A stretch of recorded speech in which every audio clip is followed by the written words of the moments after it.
Doctor बी.आर. आम्बेडकर जी अमर रहे। बाबा साहेब चिंताधारा दिग्गजांचे छडिये नाव, बाबा साहेब चिंताधारा दिग्गजांचे छडिये नाव। जय भीम जय भारत, जय भीम जय भारत। बहुजन समाज पार्टी जिंदाबाद, बहुजन समाज पार्टी जिंदाबाद, बहन कुमारी मायावती जी जिंदाबाद। बी.आर. आम्बेडकर अमर रहे। बाबा साहेब डॉक्टर बी.आर. आम्बेडकर जी अमर रहे। बाबा साहेब डॉक्टर बी.आर. आम्बेडकर जी तुम्हारे আমরা ভুলছি না, ভুলবো না। বাবা সাহেব ডক্টর বি.আর. আম্বেদকর জি তোমায় আমরা ভুলছি না, ভুলবো না।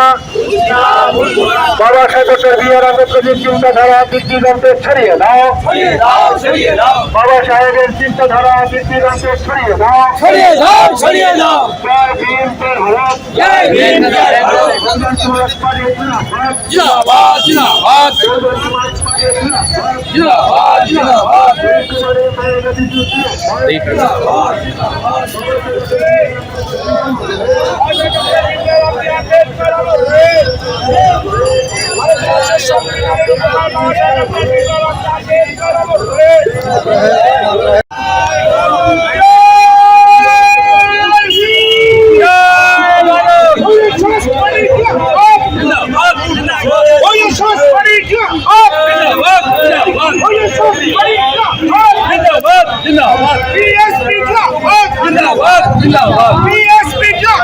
জিন্দাবাদ জিন্দাবাদ। সংবিধানের উপকারিতা বাবা সাহেব ডক্টর ভীমরাও আম্বেদকর অমর হে, অমর হে।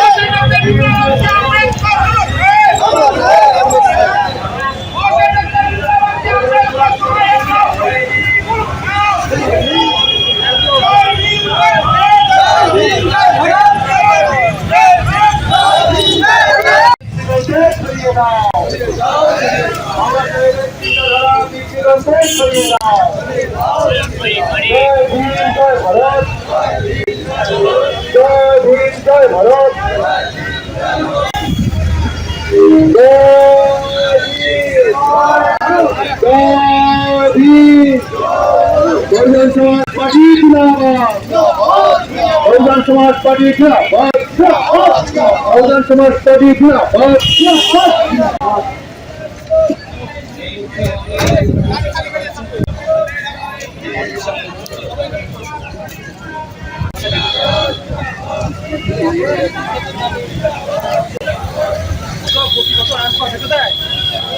आगे আসছে না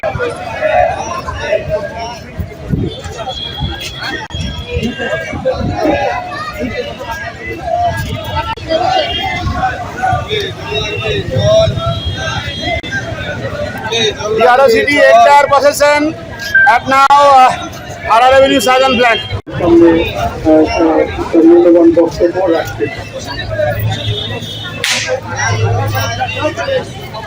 हमारे साथियों जय भीम, जय भीम, जय भीम। सम्मानित साथियों, आज हम सब लोग यहाँ पर दलितों, शोषितों, पिछड़ों, अकलियतों और वंचितों के मसीहा, नारियों के मुक्तिदाता, भारतीय संविधान के निर्माता, विश्व रत्न बोधि सत्य बाबा साहब डॉक्टर भीमराव अम्बेडकर के 69वें महापरिनिर्वाण दिवस के महान दिन पर यहाँ पर उपस्थित हुए हैं। जैसा कि आप जानते हैं कि बहुजन समाज पार्टी की राष्ट्रीय अध्यक्ष और आबादी के हिसाब से देश के सबसे बड़े सूबे उत्तर प्रदेश की 4 बार लोकप्रिय, न्यायप्रिय, जनप्रिय मुख्यमंत्री रही परम आदरणीय बहन जी ने बाबा साहब को लखनऊ स्थित बाबा साहब की स्टेचू पर पुष्प अर्पित करने का काम किया, प्रेस को संबोधित किया और आप लोगों को प्रेस नोट और एक्स के माध्यम से अवगत कराने का काम किया। साथियों, ठीक इसी तरीके से जैसे मैं आप लोगों के बीच में माननीय बहन जी के दिशा निर्देश पे आया हूँ।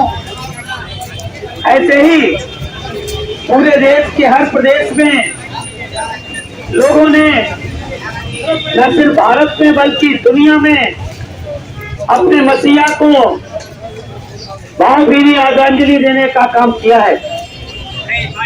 साथियों, इस मौके पर मैं आप लोगों का कुछ समय और लेने का काम करूंगा, क्योंकि आज भारत में जितनी भी राजनीतिक पार्टियां हैं, चाहे वो साथियों केंद्र में और देश के ज्यादातर राज्यों में शासन करने वाली भारतीय जनता पार्टी हो या फिर आपके राज्य की लंबे समय से सत्ता में रही पार्टी टीएमसी हो, कांग्रेस हो, कम्युनिस्ट पार्टियां हो या फिर लोकल लेवल पर उत्तर प्रदेश में समाजवादी पार्टी हो, तमिलनाडु में डीएमके हो या आईडीएमके हो, केरला में फॉरवर्ड ब्लॉक के लोग हों, इस तरीके से पूरे देश में जिन राजनीतिक पार्टियों के पास आज सत्ता है, वो लोग हमारे मसीहा का संविधान लेकर के लोकसभा के चुनाव में आप लोगों के बीच में आए थे। जिन लोगों ने बाबा साहब के दुनिया के सबसे बड़े लोकतांत्रिक भारत के संविधान को लिखने का आर्मी लोगের অবজেকশনের জন্য এই সময় হয় না, তাই অন্য সময় দেবে। एक छोटी सी किताब लेकर के ये लोग पूरे देश में घूमने का গত বছরও তাই করে যেত। और हमारे बोलने वाले लोगों को गुमराह करने का काम किया कि हम भारत के संविधान को बचाने का काम करेंगे। लेकिन साथियों, क्या आपको लगता है कि कांग्रेस पार्टी आपके संविधान को, हमारे आपके संविधान को बचा सकती है?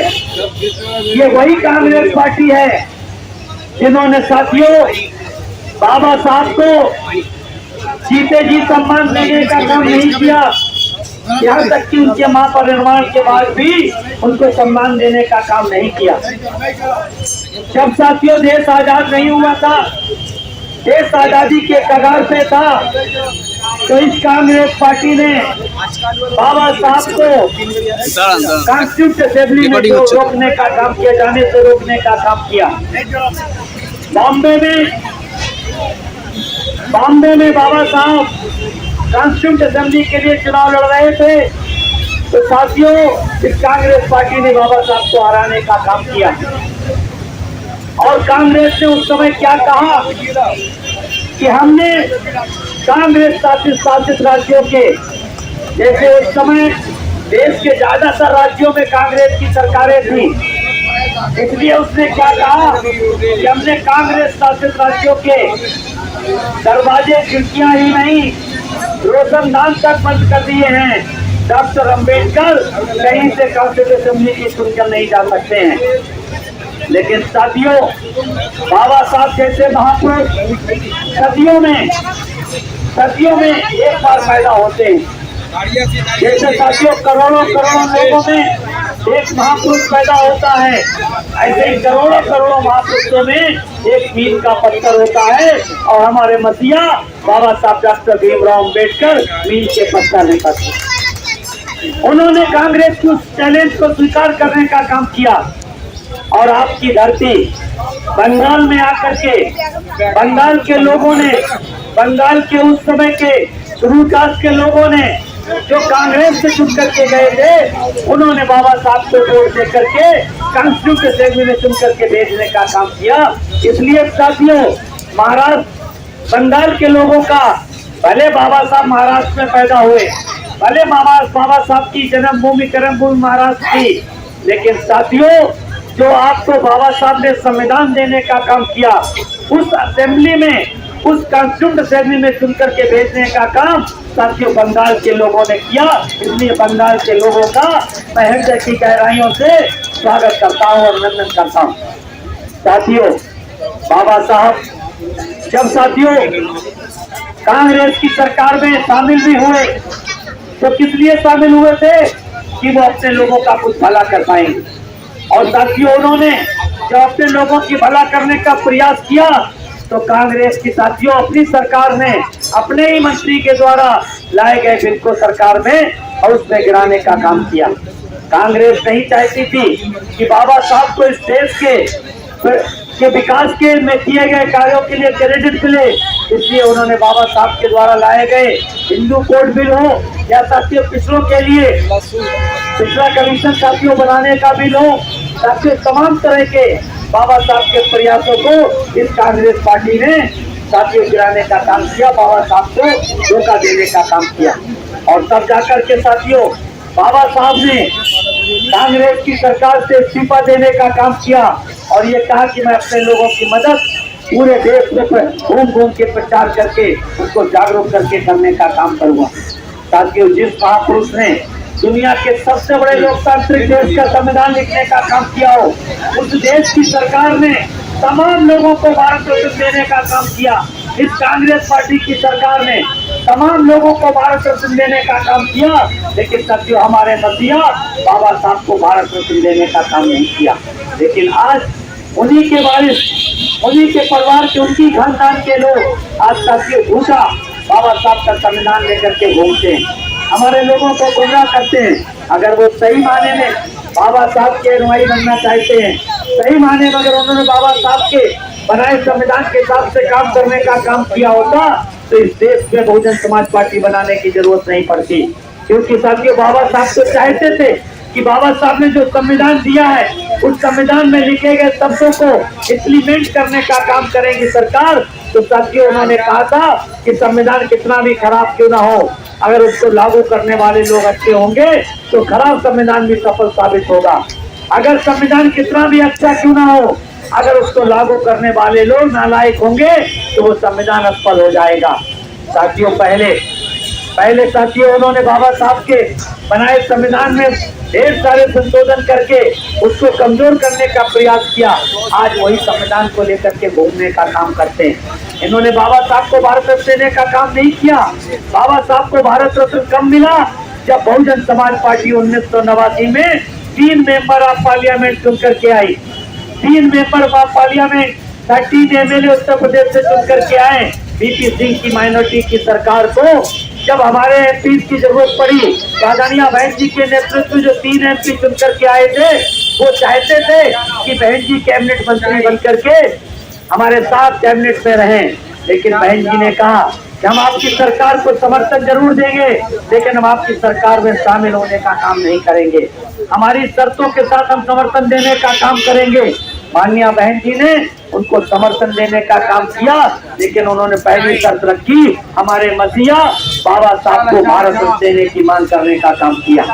दूसरी शर्त उन्होंने रखी, जिनके लिए बाबा साहब ने पिछड़ों के लिए संघर्ष करने का काम किया था, जिनके लिए उन्होंने मंत्री का पद छोड़ने का काम किया था, सरकार छोड़ने का काम किया था, उन पिछड़ों के कमीशन को जो उन्होंने अपने जीते जी टाटा कालेलकर बनवाया था उसको इन्होंने इम्प्लीमेंट नहीं किया। मंडल कमीशन बना, उसकी शर्तों को लागू करने का काम नहीं किया, न भारतीय जनता पार्टी ने न कांग्रेस पार्टी ने। तब जाकर के 1989 में जब बीपी सिंह की अल्पमत की सरकार बनी तब आदरणीय बहन जी मानवर साहब ने कांतीराम जी से कहा, कांतीराम साहब ने बीपी सिंह से कहा कि अगर आप बाबा साहब को भारत रत्न देते हैं और मंडल कमीशन की रिपोर्ट को यथाशीघ्र लागू करते हैं, हम आपकी सरकार को समर्थन देने का काम करेंगे। साथियों कहाँ गई ये कांग्रेस पार्टी, कहाँ गई ये साथियों आपके TMC की नेता, कहाँ गए ये लोग जिन लोगों ने उस समय बीपी सिंह की सरकार से समर्थन वापिस इस बात पे लिया था कि बाबा साहब को भारत रत्न क्यों दिया, मंडल कमीशन पिछड़ों के लिए लागू करने का काम क्यों किया। आज साथियों ये लोग क्या करते हैं, साथियों उन्हीं पिछड़ों की बात करते हैं, आज ये उन्हीं दलित समाज की बात करते हैं कि हम बाबा साहब के अनुयायी हैं। बाबा साहब के परिनिर्वाण दिवस पर, बाबा साहब की जयंती 14 अप्रैल पर, कांशीराम साहब की जयंती 15 मार्च पर ये साथियों नीले कपड़े पहन करके, नीली टोपी लगा करके बाबा साहब के और मानवर साहब के पुतलों पे माला पहनाने आने का काम करते हैं। लेकिन साथियों ये किस लिए आते हैं? हमको और आपको, हमारे समाज के लोगों को गुमराह करने के लिए आते हैं। साथियों, आप लोगों को आज बाबा साहब के महापरिनिर्वाण दिवस पे ये संकल्प लेकर के जाना चाहिए। अगर हम अपने आने वाली पीढ़ी को, अपने आने वाले बच्चों को बाबा साहब के दिए गए संविधान में दी गई सहूलियतों को देना चाहते हैं तो हमें अपना वोट साथियों फुले साहब अम्बेडकर की विचारधारा पे चलने वाली पार्टी केवल और केवल बहुजन समाज पार्टी को देना चाहिए। ये संकल्प लेकर के जाएंगे तो साथियों निश्चित रूप से, नहीं तो साथियों आपकी आने वाली पीढ़ी, हमारी और आपकी आने वाली पीढ़ी हमको माफ करने का काम नहीं करेगी। क्योंकि साथियों चाहे बीजेपी हो, चाहे कांग्रेस हो, चाहे साथियों टीएमसी हो, चाहे डीएमके हो, समाजवादी पार्टी हो या कम्युनिस्ट पार्टियां हो, ये सारी पार्टियां साथियों अंदर एक मिली हुई हैं। केवल और केवल ये नाम पे नाम भर के लिए बाबा साहब की बात करती हैं, लेकिन बाबा साहब की बात को मानने का काम नहीं करती है। इसलिए साथियों आप लोग आज जब बाबा साहब के उस स्टैचू पर माल्यार्पण करने का काम करें, उनको नमन करने का काम करें, तो ये संकल्प लेकर के जाइएगा। जैसा संकल्प साथियों महात्मा ज्योतिबा फुले ने लिया था, माता सावित्रीबाई फुले ने लिया था, साहू जी महाराज ने लिया, बाबा साहब डॉक्टर भीमराव अम्बेडकर ने लिया था, भाई जोगेंद्रनाथ मंडल जी ने लिया था कि बाबा साहब को हम कॉन्स्टिट्यूंट असेंबली में चुन करके भेजने का काम करेंगे। वैसा ही संकल्प आप लोग लेकर के जाइए कि आने वाला छोटा चुनाव हो चाहे बड़ा चुनाव हो, हर चुनाव में हम अपना वोट बहुजन समाज पार्टी को देंगे। साथियों मानवर साहब का फोटो लेकर के हम लोग यहाँ पर खड़े हैं। मानवर साहब ने कहा था कि बहुजन समाज पार्टी को वोट देने का मतलब बहुजन समाज पार्टी के प्रत्याशी को जिताना और हराना नहीं। बहुजन समाज पार्टी को वोट देने का मतलब किसी राजनीतिक पार्टी को जिताना या किसी राजनीतिक पार्टी को हराना नहीं, बल्कि बहुजन समाज पार्टी को वोट देने का मतलब हमें अपने मसीहा बाबा साहब को सही साबित करना है, जिन्होंने कहा था जिस दिन हमारे लोग अपने वोट की ताकत को समझेंगे उस दिन वो देश के हुक्मरान समाज बन जाएंगे। साथियों इसलिए अगर साथियों हमें आने वाले समय में अपने बच्चों को, अपने परिवार को, आने वाली पीढ़ी को हुक्मरान समाज बनाना चाहते हैं, हक हकूक दिलाना चाहते हैं, तो साथियों ये तय करके जाइए, संकल्प लेकर के जाइए कि हम आने वाले हर चुनाव में, चाहे साथियों वार्ड का चुनाव हो, जनता पंचायत का चुनाव हो, विधानसभा का चुनाव हो, चाहे जो चुनाव हो साथियों, उसमें हर हाल में हम अपना वोट, हमारा प्रत्याशी जीते या हारे, वोट हम बहुजन समाज पार्टी के चुनाव निशान हाथी पे बटन दबाने का काम करेंगे। तब साथियों सही मायने में बाबा साहब को आज हम जो आदरांजलि देने आए हैं वो सही मायने उनको नमन करने का हमारा साथियों फैसला जो आज हम करके आए हैं वो सही साबित होगा। इन्हीं शब्दों के साथ आप सबका आभार व्यक्त करता हूँ कि आप इतनी लंबी दूरी से पैदल चल के अपने मसीहा को पुष्प अर्पित करने के लिए आए। आप सबका आभार। जय भीम, जय भारत, जय बहुजन समाज।